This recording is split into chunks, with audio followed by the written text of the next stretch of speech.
ভূমিকম্পের পাশাপাশি আমরা দেখতে পেয়েছি যে শুধু বাংলাদেশেই নয়, বাংলাদেশের বাইরেও যেমন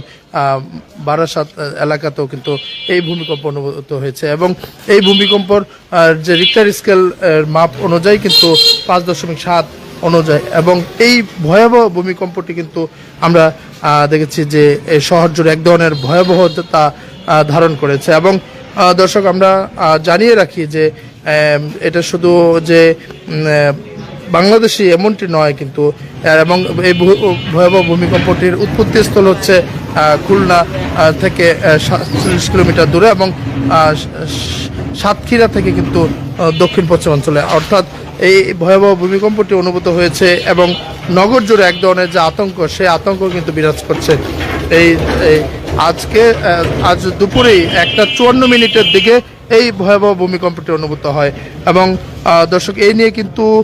দেশ জুড়ে কিন্তু আসলে মানুষের মধ্যে এক ধরনের যে মানে ভয় কাজ করছে সেটি কিন্তু অনুভূত হচ্ছে এবং এই ভয়াবহ ভূমিকম্প ঘিরে সারা দেশ জুড়ে যে এক ধরনের ভয়াবহতা তা কিন্তু লক্ষ্য করা যাচ্ছে। দর্শক এই ভূমিকম্পর আতঙ্কে কিন্তু নগর জুড়ে মানুষের এক ধরনের আতঙ্ক কাজ করছে যে আসলে কখন ভূমিকম্প হয়, সেই ভূমিকম্প সৃষ্ট অনুভূত নিয়ে কিন্তু আসলে যে মানুষের মধ্যে আতঙ্ক, সেই আতঙ্ক কিন্তু আমরা দেখতে পাচ্ছি এবং এই নগর জুড়ে শুধু তাই নয়, এই পুরো দেশের বাইরেও যে বারাসাত নামে যে এলাকা রয়েছে সেই এলাকাও কিন্তু এই ভূমিকম্প অনুভূত হয়েছে এবং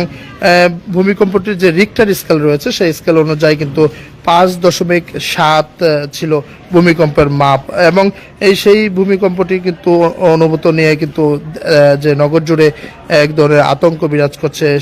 সেটি কিন্তু আমরা লক্ষ্য করতে পেরেছি এবং এরই সঙ্গে জানিয়ে রাখি যে আসলে শুধু রাজধানীর ঢাকাতেই নয়, ঢাকার আশেপাশেও বিভিন্ন যে এলাকা রয়েছেন সেখানেও কিন্তু সারা দেশে ভূমিকম্প অনুভূত হয়েছে। দর্শক এই মুহূর্তে আমি রয়েছে রাজধানী বনশ্রী এলাকা এবং এখান থেকে আপনাদেরকে জানানোর চেষ্টা করছি যে ভূমিকম্পের যে সর্বশেষ খবর সেটি এবং আরও জানিয়ে রাখি যে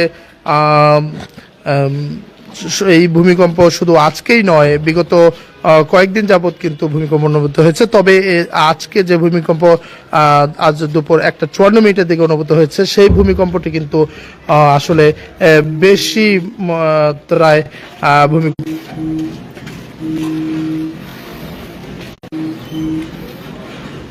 দর্শক আমরা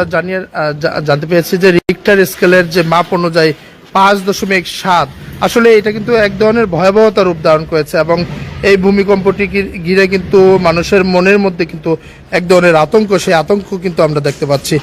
শুধু নগর জুড়েই নয়, নগরের বাইরেও অর্থাৎ বাংলাদেশের বাইরেও আমরা জানি যে ভূমিকম্পটির যে উৎপত্তি স্থল সেটি হচ্ছে খুলনা এলাকা এবং খুলনা থেকে দক্ষিণ পশ্চিমাঞ্চলের প্রায় 17 কিলোমিটারও বেশি জায়গা জুড়ে কিন্তু এই ভূমিকম্পটি অনুভূত হয়েছে এবং আমরা জানি যে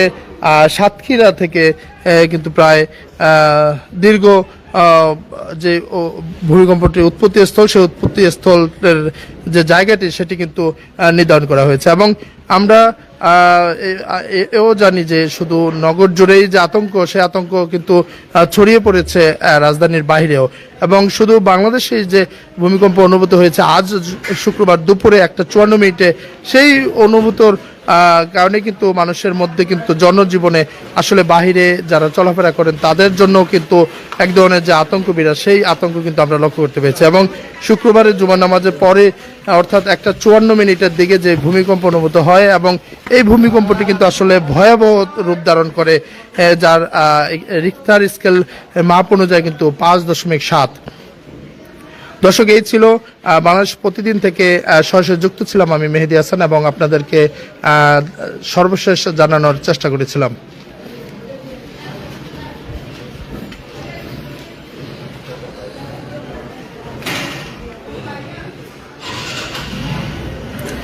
দর্শক কে কোথা থেকে ভূমিকম্প অনুভূত করেছেন সেই কমেন্ট কিন্তু আপনারা জানাতে পারেন আমাদের ফেসবুকে এবং আমরা জানিয়ে রাখি যে শুধু রাজধানী জুড়েই নয়, রাজধানীর বাইরেও কিন্তু এই ভূমিকম্প অনুভূত হয়েছে। রিক্টার স্কেলের মাপ অনুযায়ী 5.7 এবং যে শুধু ঢাকাতেই যে ভূমিকম্প অনুভূত হয়েছে তা নয়, আজ দুপুর 1:54 দিকে এই ভূমিকম্প অনুভূত হয় এবং এটি কিন্তু খুব ভয়াবহ ধরনের এক ধরনের ভূমিকম্প অনুভূত হয়েছে এবং যা ঘিরে কিন্তু নগর জুড়ে এক ধরনের মানুষের মধ্যে কিন্তু আতঙ্ক বিরাজ করছে।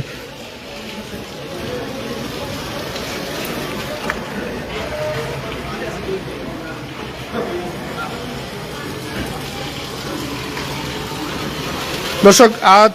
দুপুর 1:54 দিকে যে ভূমিকম্প অনুভূত হয়েছে সেটি রিক্টার স্কেলের মাপ অনুযায়ী 5.7 এবং এটির উৎপত্তি স্থল কিন্তু রাজধানীর খুলনা অঞ্চলে এবং দক্ষিণ এবং পশ্চিমাঞ্চলের থেকে কিন্তু খুলনা আসলে